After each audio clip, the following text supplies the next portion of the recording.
I love that. No, the next stage, right next over. stage over? Yeah. That's great. Baker Charlie. Pretty cool. Mark.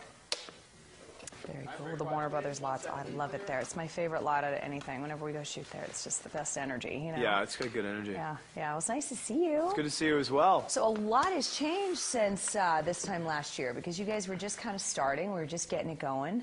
Yeah, and, we didn't know if we were going to have jobs the next day. Exactly. And here you are. Still, for a little bit, I think. How's it going? Kind of bring us up to speed on what's going on this season.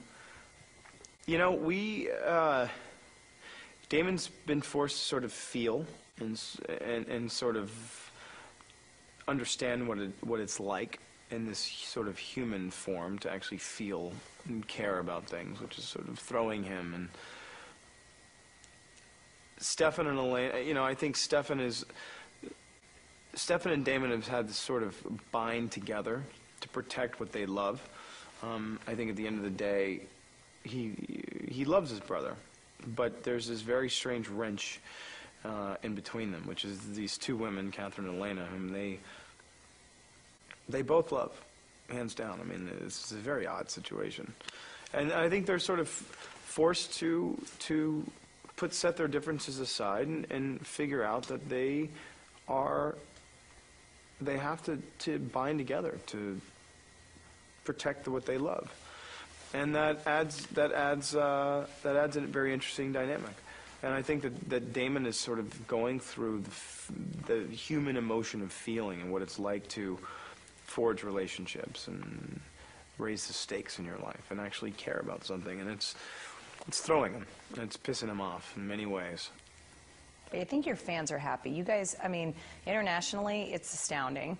You know, it's really cool. It is. It's so cool. How is that for you? I mean, are you kind of like oblivious to it, and then you go someplace and they're like, "What the heck?"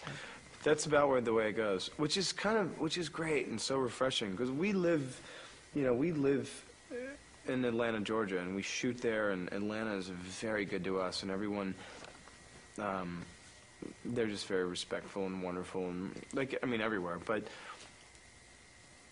We live in a bubble, which is the Vampire Diaries. We just only work there, and then we travel outside of Atlanta, and it's this amazing, you know. It's so welcoming. I mean, our fans are so welcoming to us in whatever city or town or state that we're in, country, continent, planet. They're great. They're really great, and they're really warm and very inviting and. Enthusiastic. There's such a great enthusiasm by virtue of the fact that a large portion of the demographic is very young and they're exceptionally enthusiastic. So it's a blast, you know. It's a lot of fun.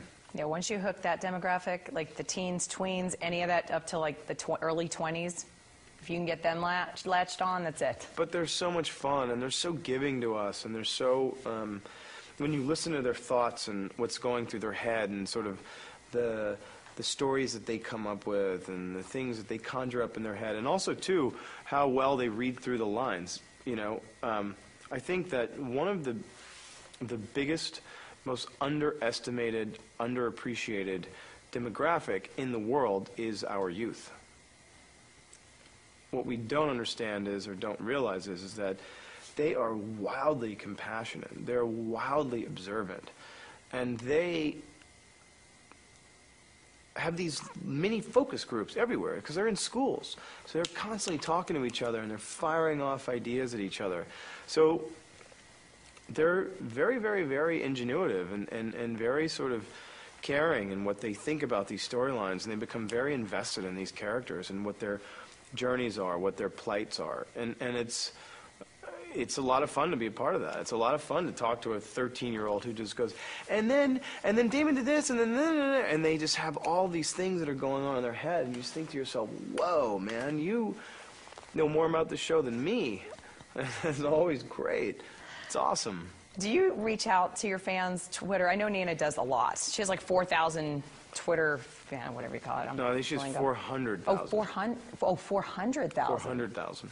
Okay, that's even crazier. So, do you do that? Do you reach out to them? You do? I do. A great part. I mean, honestly, I mean, I say this, I honestly know I have the best, most loyal fans on the planet. They mobilize, and especially in the sort of the realm of the Twitterverse, they mobilize in such a way. They are so powerful, and they are so vocal, and they are so passionate about things. Whether it's not just, maybe it's not just about the art of making television or film.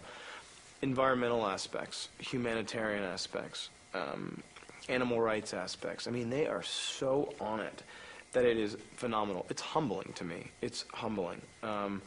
There is a force field of 500,000 people that are on this Twitter thing, and it grows exponentially every hour. And it blows my mind. It blows my mind. And sometimes at night when I get home from work, I'm really tired, and I'm sitting having a glass of wine, and I'm about to go to bed. You know, I could just say, "Good night, world." And I'm literally talking to a couple million people. And it is just, you know, when you travel around the world a lot, you realize sort of how small the world is.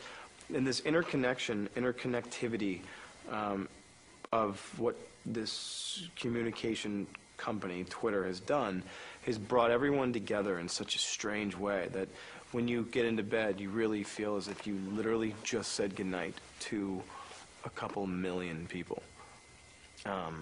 That is a very profoundly interesting aspect of this sort of modern 21st century life.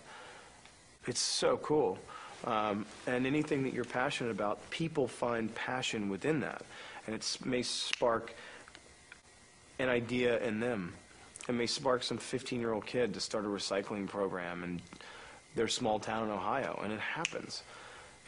Or in Zimbabwe, or in Uganda, or in anywhere in Latin America. I mean, it's everywhere. It's global.